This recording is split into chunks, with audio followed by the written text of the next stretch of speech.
This is the Klaviyo dashboard of one of the e-commerce brands that I work on that has done $4.3 million from email sales in just 3 months. This is another e-commerce brand that I work on that has done nearly $1.2 million in email sales in just 3 months also. And this is another e-commerce brand I work on who's generated nearly $1.2 million in sales from email marketing as well. Or this email, which generated $31,602 while maintaining a 68.4% open rate. The best part of an email marketing strategy is that you don't have to dump more money into ads, change up your creatives, or any of that stuff. A solid email marketing strategy can generate millions of dollars in revenue and also turn thousands of customers into repeat buyers. The first thing that we're going to talk about here is getting email list subscribers, which is what we would call acquisition, meaning we're acquiring new subscribers getting into our list. These are now new leads that we can work on to try and convert into paying customers and hopefully ascend them up the ladder into what we would call advocacy, which is when they're a loyal buyer and they're actually telling other people about your brand because they love your product so much. But the first step that we need to get right is we need to get them first into our email list. So how do we do that? It's really important, like we're touching on, because this is fuel for your important pre-purchase automations. I'm talking about your welcome series, your browse abandon flow, your abandoned checkout. These are things that we're going to touch on in just a sec, but these are heavily capped in terms of how well they can do by how many people actually come through the flows. There are two components. How strong are the flows and how many people are actually getting them? And if we nail both of those components, we're going to generate a ton of money. Another factor as well is that having a fast growing list is going to really positively affect your campaign's performance. If you had a list of 50,000 and 20,000 of them were fairly recently acquired versus a list of 50,000 where only 5,000 of them were fairly recently acquired, the first list is actually going to perform far better. You have a diminishing return to mailing the same people over and over again. So it's super important for your campaigns also to be acquiring new list subscribers all the time. How do we actually grow our list? Well, the main thing that we're going to be using is a really strong opt-in form that is highly optimized. So the first thing here is the offer. Your offer needs to strike an intersection of profitability and conversion. Obviously, anyone can get a really high conversion rate on their sign-up form if they give 40% off, for example, but we don't want to do that because that's probably going to make us unprofitable and the juice just isn't worth the squeeze there. So what we're looking at is how little margin can we give up while converting a lot of people? And this is going to vary store to store. For instance, if you have a pretty high AOV, 10% off your products could potentially be $50, and $50 could be a lot for you to give up. So in that case, 10% could be far too much for you. Maybe your product margins aren't the highest and you don't want to do that. But if you're a lower AOV store with a higher margin, let's say a beauty brand for argument's sake, with an AOV of perhaps $40 and a super high conversion rate in the store, well, you can afford to give up 10% perhaps because your gross margins are very high and you're only giving them up $4, maybe $5 at maximum. The offers that you're going to want to test are a percentage off offer. I would not recommend going above 10% unless in very unique circumstances. A dollar amount off offer. If you have a higher AOV, say your AOV is $500, you could give $25 off orders 500 and above. $25 still sounds attractive, but you're only giving up a maximum of 5%. So you can play around with it there. I would also recommend that you try a free gift with purchase offer with something that might be more of an accessory item if you have them that is also hopefully got very high gross margins so you can actually sustain that. The second thing that we're going to go into here is timing. If your opt-in form comes up right away as your website loads, it's going to really harm your website's conversion rate, and it could even harm it to the point where no amount of welcome series revenue is going to make up for that drop in conversion rate. It's something to really bear in mind. So we generally test this out normally between 8 to 10 seconds to begin. Also depends on the website's load speed. If your website loads a little bit slower, you might want to give it a little bit more of a delay as well, just so people don't feel like they're getting bombarded by something on the screen the second that they go onto the website. The third is design, and the main thing you want to keep in mind here is that the offer section, the actual thing that they get for giving you their email and their number, you want to make that as clear as possible on the screen. You almost want to make it dominate everything else in the visual hierarchy. So that is super important to recognize. Now, the final thing is the sequence. So we have a saying over on our side of the world where I'm from in Ireland, we say in for a penny, in for a pound, meaning if you get a small commitment from someone, it is easier to then get a large commitment afterwards than if you were to just ask for the large commitment up front. So what we do is we ask a simple yes/no question. What you're looking for here with an opt-in form is to hit at least a 5% conversion rate. If you can hit at least a 5% conversion rate, you're going to be in really good shape. That's going to generally be a way higher conversion rate than your website's conversion rate. So you're going to be working on a ton more people who aren't going to convert right away and be working to make them customers and hopefully advocates over time. Step 2, design a strong template. Rough sections that you want to have in here are a header, a strong hero image with a CTA, and that'll kind of have a headline on there as well, just so you're kind of making the email flow nicely. You'll have your body copy section. You'll center align all the elements so everything reads properly. A final call to action, and then you'll have social proof and social links. Trustpilot, your Instagram, your TikTok, these sorts of things that you want to push people to. Kind of just a general best practice to have those in the footer of the email. So this section here here where I'm showing you the structure, it's actually following that in terms of the order of how the email should go. Here is an example of kind of a redesign that we looked at here. You can see here now that I've zoomed in, this is what the client had in place previously. It had a 20% off discount. You can see the difference here where we have this hero image with a call to action and kind of our headline here. We have our body copy section, we have our final call to action, and you'll see here we have our social links. But this is more of a design heavy example, right? If you don't have the kind of resources internally, you don't have maybe talented designers in-house who can do things like this, then you can look to do something a bit more like this. So you can see here a normal hero image. We have a Klaviyo text section, normal text in here. We have a button permeating things. And here you can see this is what we would call a Trojan horse email, which is a concept I'm actually going to come to a little bit later on in this video. So stick around for that because it's super important. So you can see here our 3 facts, and you can see our social proof section here, which is sort of as seen in our Trustpilot, free UK delivery over £50, UK next day delivery, free global delivery over £100. When you design your template like this, you should start to see some real nice lifts in performance, huge increase in click-through rate and engagement from your audience. Next section that we're going to go through is the core flows. Now, there are really 4 core flows in my eyes. We're going to go through every single one here in depth, what you need to be doing, what pitfalls you need to avoid, and a couple of examples as well. There are 3 goals of a welcome series, which are to convert as many people as possible right away, right when they sign up, to build the brand somewhat in the middle, to tell our story, to get the customer involved and get them to understand who we are. And then at the end, it's to convert as many people as possible from that flow so we can really increase our efficiency from advertising, which is super, super important that we're able to do that. On the welcome series, let me first go through the biggest mistakes that we would see brands make in our agency. The first is that most people's welcome series are just too short. Some people have maybe 2 or 3 emails in there and really you want to have at least 5. You want to have 5 to maybe even 10 emails depending on the kind of brand you run. Second is that they don't mix offers and content. It's just very boring route 1, sell, sell, sell, sell. The third is not using progressively more aggressive or creative offers. So this sort of touches about converting as many people as possible towards the end of the flow. The fourth is that they're using copy that's a bit boring. It doesn't really fit the brand. It doesn't spark anything in the customer to make them want to buy. Within length, you want to build status, trust, and belief. When you're hearing this and saying 6 emails, what on earth do I put into 6 emails in a welcome series? I'm going to show you how it can go into a welcome series. You build status by showing where you've been featured, who loves you, and you can see here status made in LA. We're featured in Goop, Birdie, Forbes, and Vogue. You can see here the next example is that of building trust. So you build trust by maybe showing how it's made, giving a big promise such as a money back guarantee, reviews of the product. You can see this from a brand from the UK, Represent Glow, showing behind the scenes footage of the brand and how they're doing what they're doing. Belief, you're showing results, comparisons, demonstrating use, and you can see here comparing these skincare products to products that this brand makes. Not mixing offers and content. Really anything that builds status, trust, and belief can go into your welcome series. I mean, I've even seen warehouse tours go into a welcome series. I've seen where we're featured. I've seen the founder's story. I have seen so many different types of emails and they can all work. It just shows status, trust, and belief. If you're hitting on one of those things, it's going to work quite well. The next thing, not mixing offers and content. You want to go from this top image here to this bottom image. You can see here, this is the kind of customer journey where they're coming in from paid social ads, they're coming in from search, they're coming in from search ads, or they're coming from native traffic or from affiliates. So this person comes in and they get the same message 4 times in a row and it gives them no stimulus to buy. It's almost like Arnold Schwarzenegger famously said that you need to shock the muscle. You need to give the muscle a new stimulus to keep it growing. And really, if you want to keep a customer engaged, you need to give them a new stimulus all the time. So we're going to do that a little bit here in the micro of this welcome series. We go 10% off, letter from the founder, followed by maybe reminding them of their 10% off. We go into content like, let's say, where we've been featured, or a warehouse tour like I was speaking about there. We can remind them of the 10% off. Then we can go for direct sale here. We can look for a product quiz. What quizzes are right for you? We can go back to an offer email. We can go back to another content email, and then we can go and use a different offer. We can use a free gift with purchase. And this is varying the stimulus to where you're going to be able to see if you can get a different response from the customer. But here we're giving them a different stimulus. We're giving them more reasons to buy. Super, super key. So we're finally going to get onto browse abandon here and talk about what a Trojan horse email actually is. This is a Trojan horse email. What a Trojan horse email does is it indirectly sells. It leads up to selling. You could have, for instance, if you run a CBD brand where the founder was a recovering narcoleptic,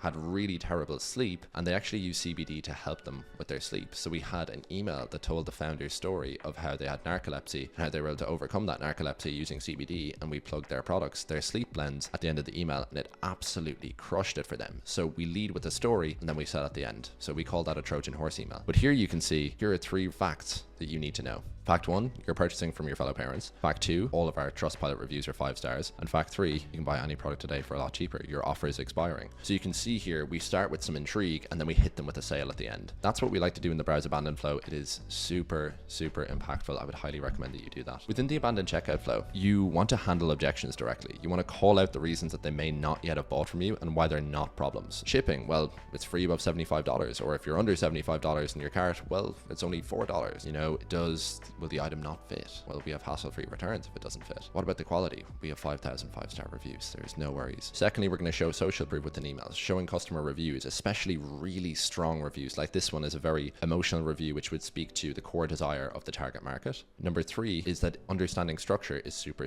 important. If you offer free shipping above a certain cart value, segment your flow to highlight this so people who are above that threshold know that they have free shipping, because it massively increases conversion rates. Second thing, we're going to split these up based on the number of purchases. You don't need to discount as hard with repeat buyers, and you can tailor your language so loyal customers feel valued. You know, towards the end of these flows, we're going to increase the incentive slightly, like we talked about in the welcome series section, where we may go from a 10% to a 15% or from a 10% to a free gift with purchase. With people who've purchased before in an abandoned checkout, you don't need to do that. They don't need as much convincing to get them to buy. That's how you crush it with the abandoned checkout flow. You make this 4 to 6 emails long, handle objections directly, understand your structure, and put social proof everywhere. Super simple flow, just has to be done right. That now moves us on to the post-purchase flow. What you want to do here, split this by the number of purchases the person has made, thank them genuinely, push them onto your SMS list, and get them primed to buy again with good content that builds your brand. How to use the products, why we started the brand. This is an example of a thank you email, so you could actually do this in plain text also. It can add sort of homely feel to it and more of a very personalized feel to it, where it's almost like the founder directly reached out to you. It's a very nice feeling to get a thank you from a brand for purchasing from them. That's how we do it with that flow. Thank people genuinely, push people to the SMS list, split it up based on the number of purchases that they've made, and then show them how to get the most out of their products so we can prime them to buy again later on. This now moves us on to campaign cadence. So what we want to do is we want to get up to a cadence of sending one evergreen campaign per week and increasing from there. An evergreen campaign is something that can be sent at any time of the year. It's not seasonal. It can sell and it doesn't discount. An example of these would be the myth about your industry. What do a lot of people in your industry do that you don't? And show how you're different to those other people. A gift guide campaign, a Valentine's Day gift guide, a Christmas gift guide, a spring gift guide, a summer gift guide. Whatever it is, you can absolutely use a gift guide a couple of times throughout the year. Product highlights. Show some of your products that maybe don't get as much traffic and show them as hidden gems and try and push people to buy some of those products. Or highlight a bestsellers email, or highlight where you've been featured, or like we're saying here at the end, seasonal styles. These are great campaigns that you can do all throughout the year. Once we're hitting KPIs of a 40% open rate, more than a 0.5% click-through rate, and less than a 0.2% unsubscribe rate, we can increase our campaign volume. Go from 1 per week to 2 per week and see what happens. Do you still have the same metrics? Do unsubscribe shoot up? If not, you can probably increase that again. Number 5 that we're going to touch on here that isn't going to be too relevant to a lot of people today are the advanced flows. We have a site abandoned flow. This is for people who are just active on site, don't view a product, don't add to cart, don't initiate checkout. We're just going to send them a bump email to try and get them to view some of our products. We have the abandoned cart. This is going to be the same as abandoned checkout that we spoke about, but you're going to have a different trigger there. This is something that you're going to have to set up with Klaviyo and Shopify, the added to cart metric. It's just a best practice to do, because some people will be in browse abandoned, for instance, when they've actually added to cart and they will not have initiated checkout. So they won't get an abandoned checkout flow, even when they probably should be getting communication closer to that than browse abandoned. Next, we have 2 top secret flows, which are the potential purchaser and the sales cycle upsell flows. These are very interesting flows, especially for more advanced e-commerce brands. Finally, we have a customer win back and a sunset on engaged flow. These are best practices to do, and win back is for someone who has purchased, but let's say in the last 90 or 120 day period, they haven't really engaged with us as a brand. We're going to send them a couple of emails to get them back into the fray and see if they want to purchase again. With a sunset flow, this is for someone who's been really unengaged on our list, has joined our highly unengaged segment, and this is an automatic list cleaning flow. Once you have all of the above in place, you want to really focus on your segmentation and your deliverability. If your deliverability is really poor and you're getting, let's say, less than 20% open rates on average on your campaigns, you want to do what I'm about to tell you immediately. What you want to do is you want to make a segment called 14-day engaged. This is for people who have either opened an email, clicked an email, been active on your website, or placed an order on your website and can receive marketing from us. You want to send between 4 to 8 campaigns just to that segment, because what's going to happen is a lot of those people are going to open it, and as a percentage of your opens, it could be over 50%. What this does is it signals to inbox providers like Gmail, Hotmail,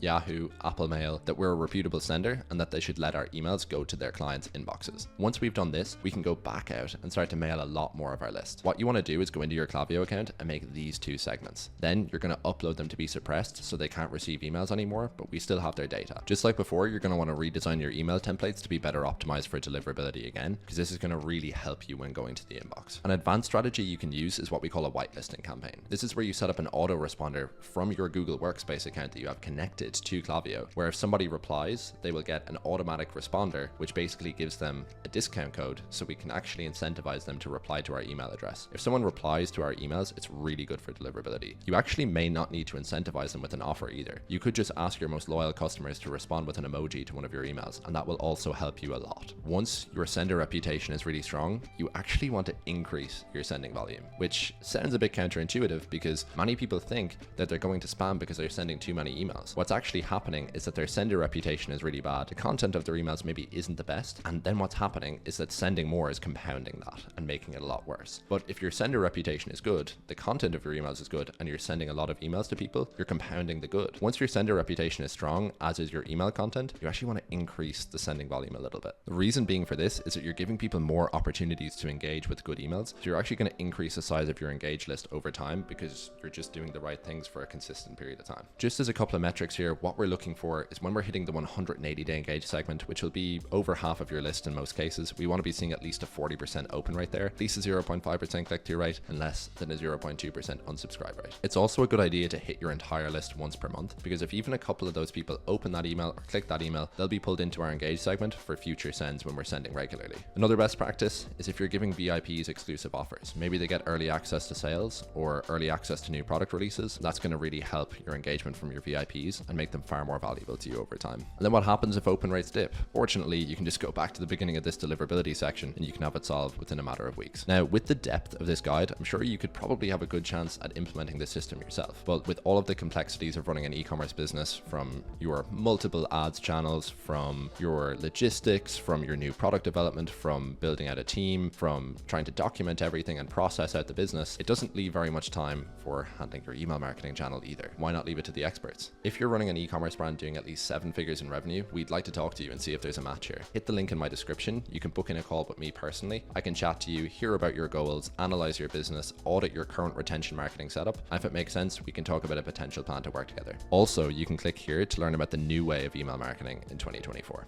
I'll see you in the next video.